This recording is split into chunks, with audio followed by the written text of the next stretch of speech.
Okay, welcome back to the Crazy Courage podcast, where we talk to business owners and entrepreneurs about all their crazy stories, their journey, the ups and downs, all the fun and excitement that they're having, all the stress, all the pressure. But at the end of the day, I think it's a fun ride. Otherwise, they wouldn't do it. Today, we are joined by Erin Patchell, who is the founder of the Positivist Group. Erin, can you please tell us what the Positivist Group does? Yeah, for sure. In short, we help purpose-driven or values-driven businesses make a bigger impact in the world by growing their top line and their bottom line. Nice. Now, Erin, did it always start out that way where it sounds like you're kind of choosy about the kind of clients that you want to work with? We have more of a psychological profile, I would say, for Yeah. client than like we work with all industries, for example, and sectors. Like we work in the government as well. But the psychological profile of the organization or of the leader really is someone who wants to, make a difference either in their like internal community or the external community, however broadly they want to go. And we Nice. help them do that. We help them do that in a lot of different ways. Yeah. Now, okay, I'll kind of put you on the spot here, but do you turn people away if you feel that their vision doesn't align with yours? I think Have you ever that had we to do need that? to narrow down the goal. Usually there's some way that we can help a business. Okay. And most of the businesses that navigate to us naturally, do have something that they want to achieve that's bigger than just like profit for Greed. profit's sake, Right. or, shareholder value, right? Yeah. Yeah. There's something else that they want to achieve. And so we help them figure out what that is sometimes, and then we help them go about how to do that in the most efficient way possible. All right. Perfect. And Mhm. so, what is it that you do for these companies, these corporations, these businesses? What does your team do for them? Yeah. Well, usually we work with businesses that are kind of in two spaces. A lot of the time they are either, they have a big BHAG, a big, hairy, audacious goal Nice. that they're looking to achieve, some kind of, community changing or world changing goal. A lot of the time, that is based on the UN 17 sustainability goals. Sometimes it's not. Sometimes they have no idea what that even is, and that's cool too. Okay. At other times it's very team oriented. So, they say, we do care about stuff. Like we have a purpose driven team, but we're not, for whatever reason, we're experiencing some kind of dysfunction and we can't like get the best out of our team. We feel like we're going in different directions. So then we help, help them detangle that. And that's kind of, Nice. it's sometimes a complex process and sometimes it's actually very simple. So Okay. yeah. And I assume every client that you work with has completely different needs from the next one. A lot of the time that's true. So, we go in, we help them understand what like the actual root cause of some of their issues are. So we look at the current state, we talk to everyone, we do really like a Gemba walk, meaning we go and we literally, get those experiences and those stories and record them. We analyze them, we try to filter them for the highest priorities given the goals that the organization has. And then we start sort of chipping away at it. Nice. And the way we do that is through, different types of interventions. Sometimes it's like employee surveys. Sometimes we realize we need to gather more information really to understand. Or other times it's different systems like leadership development systems. Sometimes it's coaching programs, either one-to-one or group coaching. Sometimes it's different kinds of workshops. So if a team, hasn't had fun together in a long time, sometimes it's about, coming together and just having some fun. Fixing And the that's where culture. the starting point is, All right. Yeah. Nice. Now, okay, Erin, it's not just you, right? You have a team of people. I have a small How many team. people are on your Yeah. team? Yeah. I have, right now we're at about 12. 12? Wow. 12 individuals in Ontario and Quebec.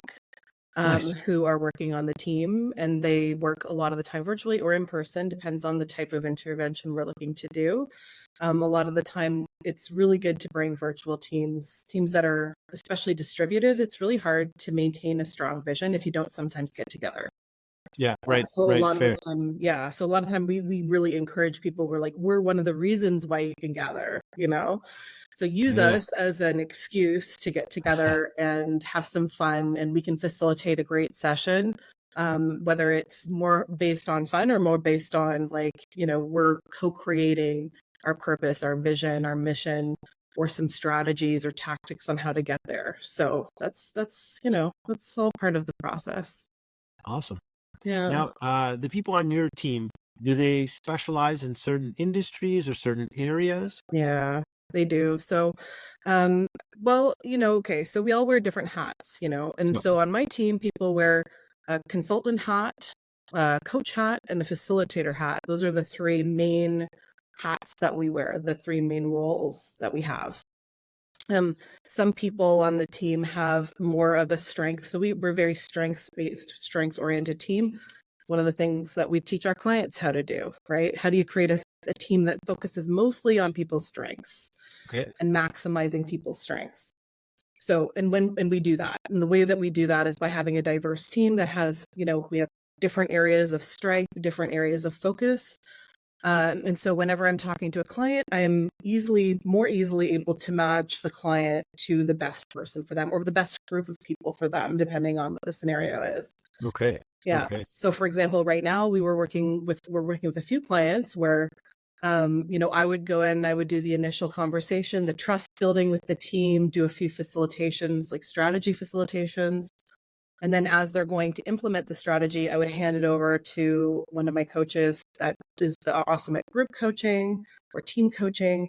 And then each of the individuals would have their own one-to-one coach as well. Different All people in right. the team who match their energy, who can push them a little outside their comfort zone, but Yeah. not too Yeah. far outside their comfort zone, and help them, actually get shit done. Yeah. Right. So, I Yeah. mean, I guess it makes sense to have a diverse team then, because then you can tackle different industries, different specialties, all Mhm. within, some variation of those three hats that you were talking about. For sure. That makes sense. All right, Yeah. awesome, awesome. Now, Aaron, when did the positivist group start? How old is it? Just under 2 years ago, so we're very new. Very new. Although I've been in this industry doing very similar work in a different way for almost 10 years. And then before that, I was more in the marketing space, marketing and communications. So I'm a big fan of marketing. I think marketing is really important. I think Sure. it's really important to engagement. So not only do we support our clients with like change management, but we all have that marketing kind of hat as well. So how are we really going to increase engagement through Yeah. the project so we can make sure that all of the voices are heard and that we're actually getting to people. We're meeting them where they are right now. I think that's really Yeah. Yeah. important. Oh, I like that. I like that. So, did Mhm. you ever dream that you would found and start your own business? Yeah, no, I did actually. So I always knew I was going to be an entrepreneur. Most of Oh, my it's like family, like back even when when I you was a were. child, like I started Yeah, my first business when I was 12 and it was a clowning business called Clowns R Us. And we did, clowning business. Please tell me yeah, more I was about a that. That clown. sounds like fun. Yeah, I did corporate events, birthday parties, festivals, At 12. yeah, That's yeah. awesome. That sounds like so much fun. Yeah, we made decent money doing it too. It was great. It was like a great first time job. So I got used to not having a boss pretty early. Okay. I'm not great at working for other people because I'm very kind of strong-minded, strong-willed, and it takes a special person to be able to like be my boss. I Okay. was lucky to have worked under someone like that for like 8.5 years previous to starting Nice. my business. So you need a Um, lot of leeway. Is that a yeah, lot of they autonomy, basically being just able to do your own thing? a Yeah. long, long leash. Yeah, exactly. But most of my family are entrepreneurs, right? Okay. So I grew up with that as an option. A lot of people don't even realize like that's even an option for them. No. Yeah. So yeah, no, not only did I grow up with that as an option, but I think it's like genetically ingrained in me as well. Like I don't think we're just so you. I think our family is a bit like unique in that we're all very you know, like self-determined. We really like our autonomy, Right. and we're very stubborn. So Very stubborn. I love it. Oh yeah, that's a good reason to be your own boss because you're yeah, stubborn. That's great. yeah. Wow, that's great. But I mean, to be fair, I mean that sounds to me like you would have had a lot of support and be able to bounce ideas off of people Oh yeah. before you took the plunge. Yeah, absolutely.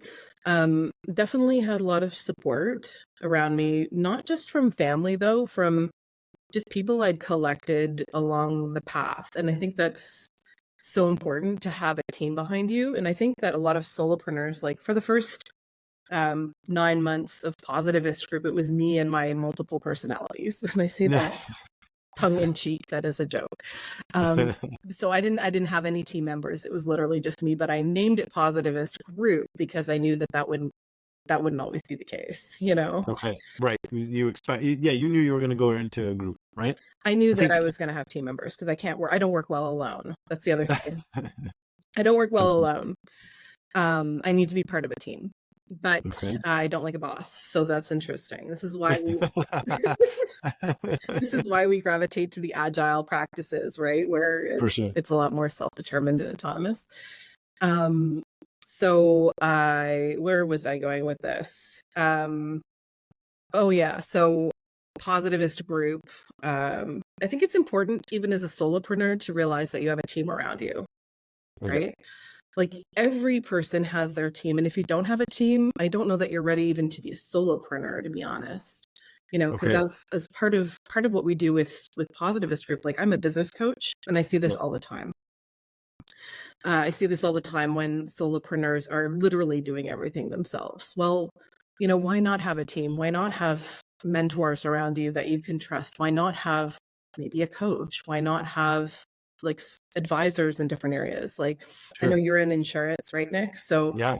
Yeah. like you need insurance is important, and insurance is way more complicated than people think it is. It's not like you just like, oh, we've got your $2 million liability insurance done. Like that's just the bare minimum, right? No. Yeah. Yeah. Um, like that is literally the bare minimum. Yes. So it can Most of get, the and the time more it is. complex your business gets, the more complex insurance gets, and the more benefit you have by having someone on your team, that's in that space. For sure. Similarly with legal, right? If you want to grow Yeah. your business, things are going to get more complicated, and the more, you want to leverage some of those benefits too, right? And same with accounting. You want to have a great accountant, so It's or always a big one. or maybe you don't have a strength in marketing, so you hire a marketing person part time or casually or freelance. Like these are all people that are on your team, or should be on your team. Right. So thinking about yourself as, oh, I'm doing it all myself, I think is a really dangerous idea.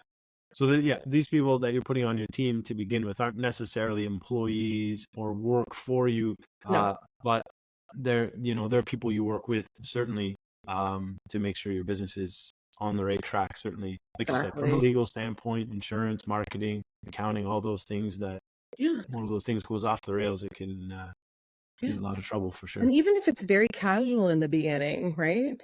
It can be super casual, like super high level, and then you building a relationship with someone so that, as you need them more, as because if you have, especially if you have plans for your business and you want to grow your business, and most people do, even though they don't know, maybe how to do it. A lot of these advisors, like if you find the right strategic advisors, the right, trusted advisors, they're going to help you, learn how to do that more effectively. Yeah. So Yeah. you need people on your team, full Yeah, stop. if nothing else, then to just bounce ideas off Mhm. of other people. I get that. If I get stuck in my head too long, things aren't productive anymore. I really need to be open and vocal and have a sounding board wherever that is for whichever department needs I need to Absolutely. consult on. Yeah, yeah. No, that makes sense. I get that. Um, so the positivist group, where did that name come? I know the group part that's because we always wanted to grow into a team. I know that. But Yeah. positivist, what how did you choose that? Well, okay, so I'm an agilist, right? So that means I Right. believe in empiricism. I'm a big believer in empiricism. The positivists were a group in the early 1900s, a group in Germany, I believe Switzerland, and maybe I don't know. There's a few countries in Eastern Europe that where they kind of played around. And they believed they were empiricists as well. So they believed that, behavior can only be measured after the fact. So we Okay. can only like learn after something's been accomplished, after something's been actioned. We can't like predict the future essentially. So I do believe that as a philosophy, like as an agilist. I mean, I hold it fairly loosely, but that was sort of the starting point for the actual evolution of the idea of positivist being being one of the part of the positivist group, right? Nice. We believe that behaviors can be measured, but they can only be measured after they've been accomplished. Um, and so the other thing is obviously the word positive. You know, I'm 100% an optimist, and I think that it's really important. And it's really hard to be optimistic in the world that we have today. So Yeah, the it word, is. being a positive person is the first thing that people think of when they think positivist, right? And so, even without any other understanding of what the word means, I think it really is compelling to people. Interestingly, we won the Faces Magazine Award, so the Ottawa Awards this last year for Okay. um, we won for Consulting Firm of the Year, Okay. and we won for Startup of the Year. Nice. And Congratulations. I'm willing to bet that the reason why we won was because of the name, because people actually were called to vote, because it's a popularity contest, right? And Sure. we've been in Yes. business at that time. We were in business for like a year and a half. And I'm like, no one knows this from the hole in the ground, like whatever. And then we end up winning this thing. And it's like like I said, I've never won a popularity contest in my life, so I think it's kind of hilarious. But even though it's really hard to say, like try saying positivist 3 times fast. It is tricky. People like it, so No, it's a great name. it's all good. But it's all marketing, right? Like you said, people don't even know you, and they're voting for you, and just off the name. I mean, obviously, that name clearly is working for you. I That think so. I think fantastic. that's the only thing I can put it down to, because I don't know why else people would vote for an unknown entity. But That's I funny. think we do really good work. But it's certainly Yeah. where people are learning about us right now. Right. Right. That's great. Mhm. Now look, not to go too far off the rails, but this group from Eastern Europe, are they still around? Is this still Oh a no, they thing? imploded like a million years ago. Oh, really? Yeah, they were a lot of philosophical groups like them kind of implode eventually because they get Okay. so rigid on their belief systems that their belief systems kind of like they just they just erode. They just cut off their feet, to Right. spite cut off their nose to spite their face, kind of Right. thing. Right. That kind of So thing. yeah, Yeah. no, Yeah. they're certainly not functional for many, many decades, No. but Okay. But still interesting as a point of inspiration. well, of course, yeah. The ideas remain. That's always good. Yeah. Yeah. And so, okay, so you were an entrepreneur, then you went to the corporate world, and then you're an entrepreneur again. So did you go to the corporate world just to get some experience, just to figure out what it was you wanted to do? Oh yeah, I had no idea what I wanted to do. Like I had kids very young, so Okay. I was 20 when I was pregnant with my first kid, James, and I had him when I was 21. And by the time I was 25, I had 3 kids, James, Julia, and Josie, who are now Nice. 19, 17, and 15. So, I was a mom and I was just doing freelance work or, working on the side. I had an award-winning mom blog because I'm also a writer. Nice. And I just didn't know what I wanted to be when I grew up at all. Like, I wouldn't even call it really entrepreneurial. I was freelancing, so I was self-employed, right? Sure. I mean, I mean, it is entrepreneurial. I mean, It you're working is for in a yourself. way. I wasn't taking any great risks by doing what I was doing Okay. though, right? So one of the things about being an entrepreneur that I think is a little bit different from being, self-employed or even a business owner is the level of risk that you're willing to take. Okay. A lot of the time entrepreneurs, they're looking for financing, right? Right. You're not just like sometimes they're bootstrapping it, that's for sure, if it's an innovative product. But there's usually an element of risk either in the innovation or in the financing required. So that's Sure. where I kind of differentiate entrepreneurial from like kind of business ownership. Like owning a franchise to me wouldn't necessarily be entrepreneurial, you know? No, no, I no. Entrepreneurial to me is more you're building something from scratch. would be Yeah, our way, exactly.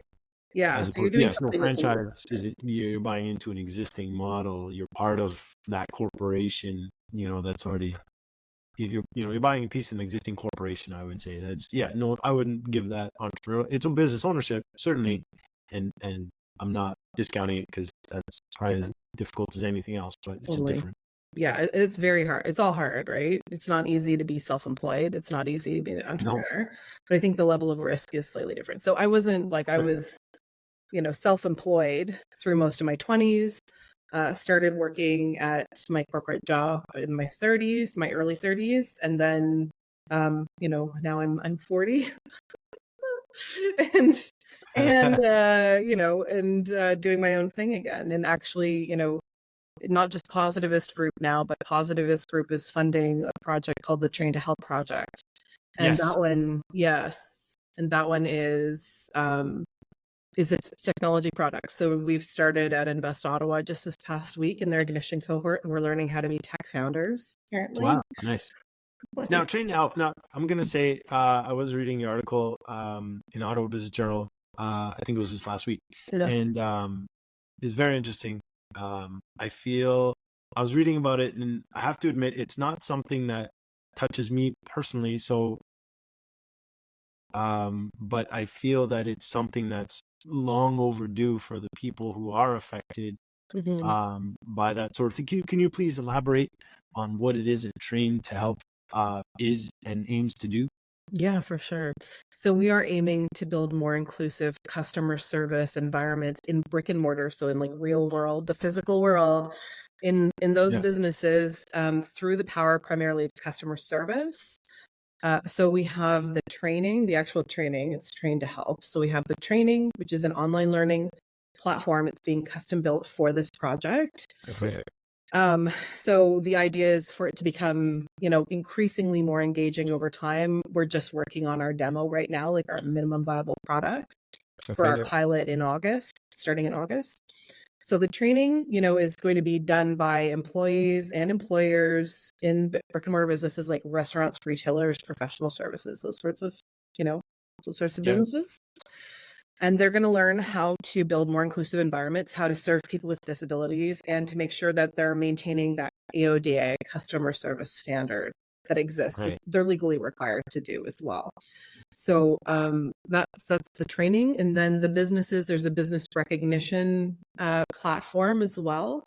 So the businesses that are part of this project that have decided they want to promote themselves as inclusive businesses, and they want to be found by people with disabilities.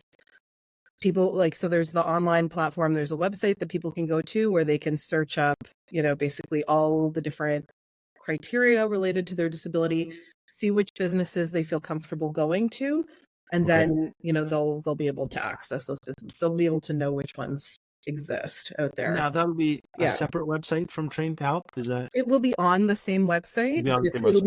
be it's the next version of the website. Okay. Yeah. So Okay. that Great. one's planned for the end of August.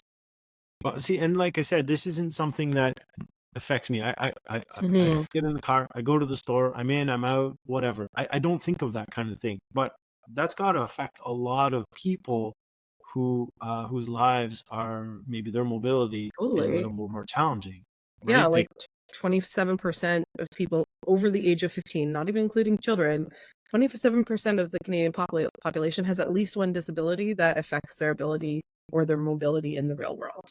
and that's huge, right? That's a lot of people. It's Yeah. like I said, I feel like this is something that I wouldn't have been aware of, but when you think about it, it certainly sounds like it's long overdue. And I'm glad that you guys are taking this initiative. I mean, customer service training exists. Accessible customer service training exists, Sure. but there's really no incentive for, businesses to actually implement it, right? So that's what we're doing is like, we're giving them an opportunity to be incentivized via the website. We're also taking care of the businesses. So it's like, we're giving them we're also one of the add-ons for the fall winter is going to be a continuous improvement, part of the platform. So Okay. that the business owners can go in there and they can say, well, what am I planning on investing in this year? Am I going to invest in new tables? Am I new chairs, new facade, new signage, whatever it is. Or maybe it's, maybe it's even more like intensive renovations. Sure. Before they get to the point where they're making decisions, then they'll know exactly how do I do these things while also making them inclusive and accessible, right? So if I'm buying a sign, how do I make sure that the sign meets accessibility criteria before I actually make the investment, for So there must be a example? huge awareness piece to this, right? Oh, it's so crazy how much information's out there. This is the big problem, actually. This area is evolving so quickly. There's so much detail, right? And like you said, Nick, from your own personal experience, you wouldn't have any sense of any of this, right? Because Right. it's hard to empathize with something you don't understand at all, right? I wouldn't know it's a problem.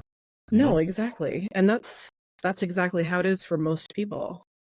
And even if you do have a physical disability, every single person with a physical or any kind of disability is different, right? So I have a couple of disabilities, but my experience is wildly different from someone who's like in a wheelchair, for example. I Sure. wouldn't know like how to serve someone just instinctively, because I don't have the same experience as them. Right. Yeah, Yeah. you don't have that perspective for sure. No, Yeah. no. Yeah. Yeah, that's such an interesting project. And how and then I've always been curious, how's your experience been working with Invest Ottawa? Oh, well, you know what? We're at the beginning, but so far Right at the it's beginning. been fantastic. Yeah. We just started last week, but we've been followed by our mentor, Jennifer Batley, for a few months now. Okay. She's super helpful, like really, really engaged in the project. Things are going really well. I expect, I think it's definitely always, that's the thing with opportunities like this. It's like you're gonna get as much out of it as you put into it, right? Sure. Right. And that's like that with everything, with education, with like any Right. kind of learning thing, with any opportunity that you have to maximize that opportunity. So we intend to do that. And we intend to, we just want to leverage as much of the learning as we can, as many of the connections as we can, but they create the opportunity. It's up to us to take advantage of it. Wow, great. Great, Yeah. great, great. And are there, I don't know, are there grants available for anything like this? Oh yeah. So I mean, most grants, so this is a part of what we do at Positivist Group, right? Is we help businesses obtain grants and, Nice. introduce them to bankers and different folks like Valley Heartland or BDC in Ottawa. So we give them kind of little information about how to go about planning a financial strategy if they want to grow their business. So grants, yes. In the stage that we're at right now, not so much. Okay. Once we have an MVP, and we have some private financing secured. So we're financing, my husband and I are financing a lot of this ourselves and Okay. through Positivist Group, so that we're fine there. But a lot of the grants that are out there in terms of the technology grants do require you to put something in it as well, Okay. Okay. so you can't, it's not like they're just going to give you free money for Yeah. nothing. Yeah. With no skin in the game, right? Yeah. So you have to have a plan. You have to know what the money's for. You have to have a solid strategy. They have to have some trust built in the founders, probably, or the people who are on the team. Right. And you have to show that you have some skin in the game too. You Okay. know. So once all those things are hit, yes, there are definitely grants out there for sure. Wow, great, great. So Yeah. it's like you said, you just have to put in the effort and the opportunities there, and there are some doors that you can open Totally. Yeah. with Yeah. them We're out. just waiting for Great. our pilot to finish. So we can incorporate the feedback into our initial product. And then yeah, grants are on the table for sure. Nice. Now, Mm. because this was a tech product, is that what made you decide to approach Invest Ottawa? Yes. Okay. Yes. I don't know that I think they do have a Main Street program, but we wouldn't qualify as part of that because Okay. Positivist Group is a virtual business. Right. We don't have an in-person like brick and mortar presence because we don't need one. Yeah. Yep. Most of the time, Sure. if we're on site, we're at a client's on site. So Yeah. Yeah. Makes sense. so Makes sense. we wouldn't qualify for any other I don't believe any other programs. And someone correct me if I'm wrong, please, so we can take advantage of other programs. um, now, okay. So, what made you decide to take the leap from the corporate world to positive? Like, were you working Yeah. in a job and you thought now's the time, or I have this great idea? What led to it? Yes. No, I didn't have a big idea. Actually, at the beginning, I had no ideas. Like I was like, I'm a blank slate. I was so focused on my job. Okay. I Okay. loved my job that I had before. I was leading the people and culture solutions line of business, nationally, so across the country. It was awesome. I had an amazing team that I could Yeah. trust and that were like lovely people. They worked so well together. Like, I can't say anything bad about my experience doing that, but what I will say is, like, we had as a family a life-changing experience before that, where my son, when he was 16, back in, it was 2022 or 2021. Now I can't remember. He was diagnosed with cancer, with Hodgkin's Oh, now. lymphoma at 16 years old. Wow. So that changes the way that you see things in the Yeah. world, you Sure. know?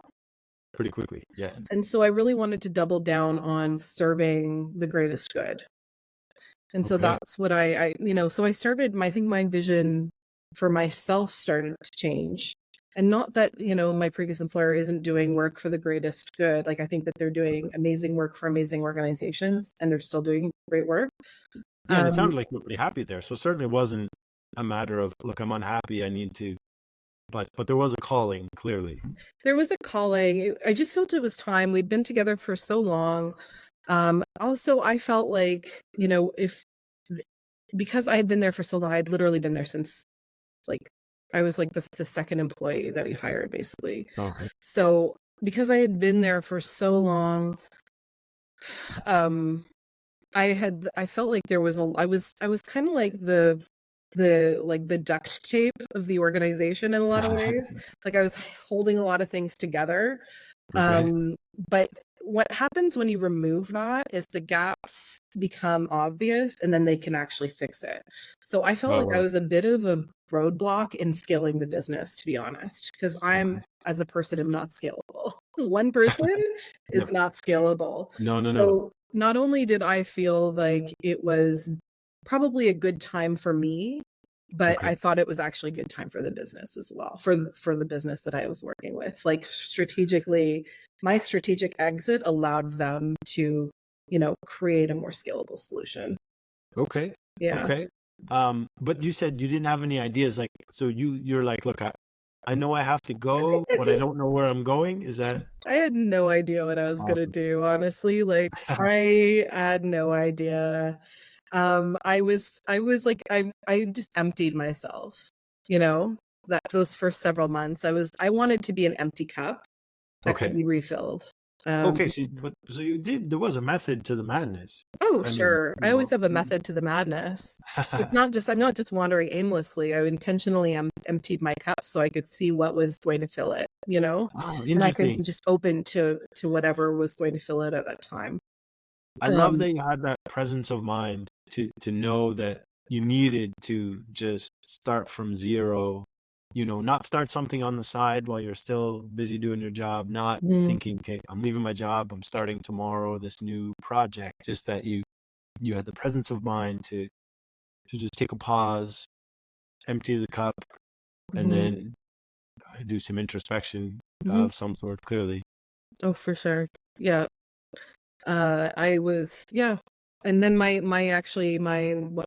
father got injured in September, so I gave them my notice in June, and then but I'd given them a long notice period, so I gave them a couple of Okay. months notice, and then I left at the end of August, and then first thing in September, my father, a tree fell on him and shattered his leg, and Wow. so and this was my son at the time. This was after he had finished. He was already in remission, yada yada. So Okay. that he was good. He was back at school that fall, back in hockey, everything. Nice. Um, but my my dad's leg was shattered, so he had to be airlifted to the hospital. They had put a ton of pins in his legs, yada yada. Eventually, had to have his knee replaced a couple months later. So interestingly, like, I wouldn't have been able to support him at all had I been still with Still my working. job. Like, it just wouldn't Right. have been possible because that wasn't just a job that I had. It was a calling. Like, it was my baby, right? So I didn't work 40 hours a week, believe me. Oh, okay, okay. Um, Yeah.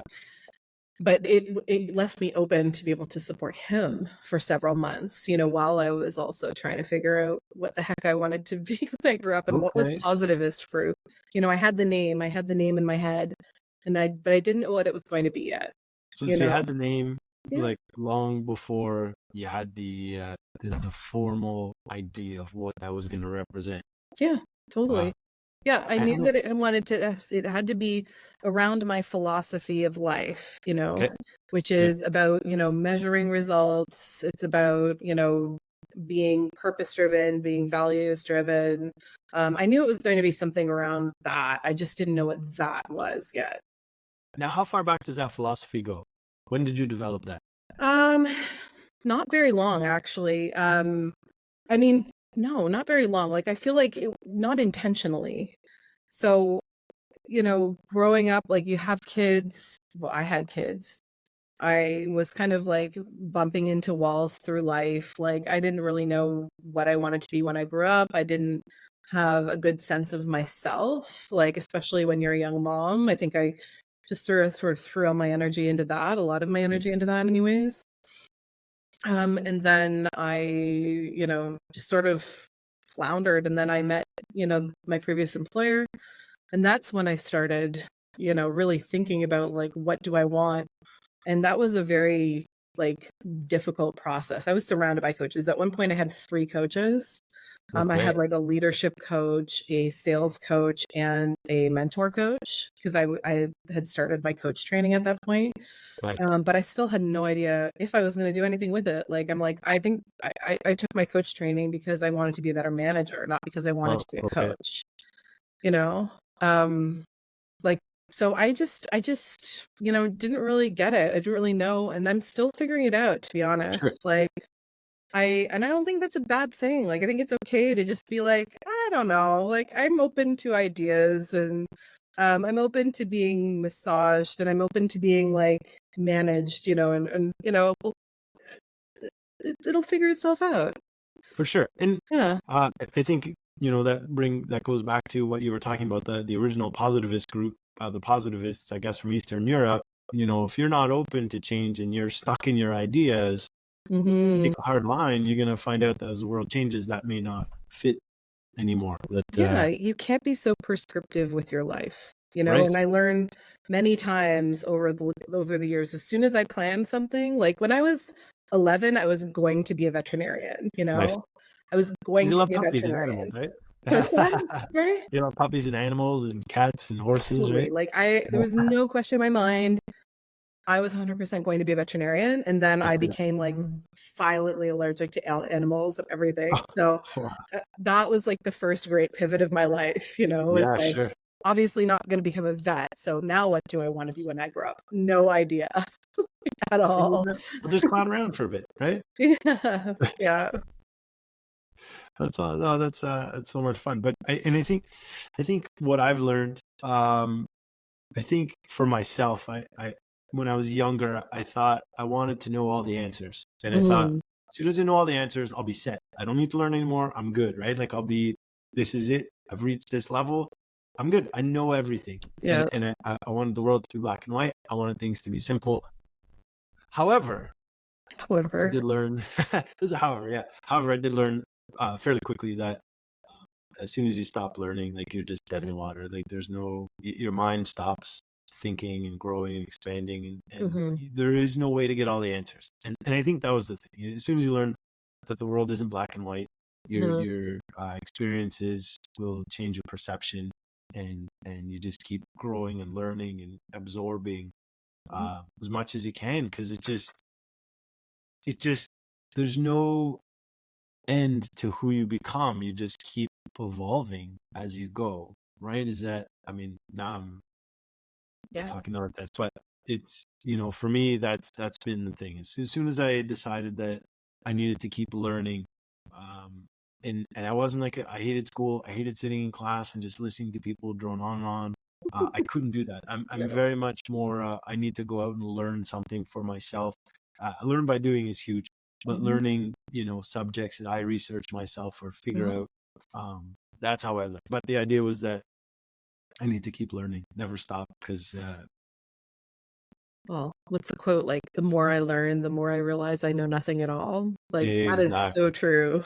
Oh my God, no kidding. Yeah, Yeah, Aristotle, I think. no, that there's so much truth to that. It's not even funny. Yeah. It's yeah, Yeah. no. Um, Ridiculous. Yeah. So, what is there a plan for the future for the Oh, Positivist there's Group? Is always there plans. You know, we those like plans? to hold our strong opinions very lightly, because we never know what's going to be thrown our way. But Sure. certainly, like the Train to Help project, especially because, you know, that's the difference between, I think, the entrepreneur and the business owner, or Yeah. being self-employed, is, you know, we're putting a lot of money into this project, right? So we better Right. have a plan for it to succeed. You know, you know, and we're committed to doing like, my husband's a software engineer, and I'm, you know, I'm in the training space. So, you know, he's, for the MVP, he's designing the actual software, and I'm designing the actual learning product. So, And you know, you have to putting forgive me. a lot What is into an it. MVP? Minimum viable product. Sorry, Minimum viable product. I'm sorry. it's like the smallest useful sellable increment, basically, Okay. of Okay. of our future vision, right? So if we wanted to create the whole thing, like, to the end of time, like the full complete vision, it would never ever happen, Right. right? Right. Whereas the MVP helps you think, you know, what is the smallest, the increment, that I could possibly sell to somebody that is useful, and also is like the least amount of work Right. possible. What's in its simplest form? Where Correct. can we start from? Yeah. Right. Yeah. Okay. That's the MVP. It's like, car manufacturer. You start with one model and build out kind of thing, and Oh, yeah. Even simpler than that, probably. simpler than Like, like, you know, have you seen that's what we need. that picture of, you know, a lot of consultants post the picture of the horse where it's like the stick horse, and then it's like, if you want to pay more, you get the horse that's a little more fleshed out, and then if you want to pay, you know, you get what you pay for, is usually I the see. thing. Yes. Well, we're like building the stick horse. You know what I Right. mean? Like, yes, you get what you pay for, but at the same time, if you don't know if the full fleshed out version is going to work, why would you do that first? Yeah. Right. That makes Yeah. sense. That makes sense. I get Yeah. that. Oh, that's awesome. So Train to Help, yeah. Clearly Train to Help is the big project for you right now in terms of you and expanding. It's fantastic. Now you said you're in Ontario and Quebec. Any other plans to spread across the country?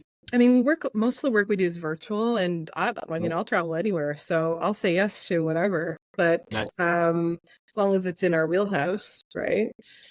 So right now we're working in Ontario and Quebec, just mainly because that's where most of our contacts are, you know, and a lot of your work Love it. as a smaller startup or as a consultancy is going to come from word of mouth. So, but yeah, for sure, open to, honestly, globally, open to business globally at some point when it World becomes, domination, right?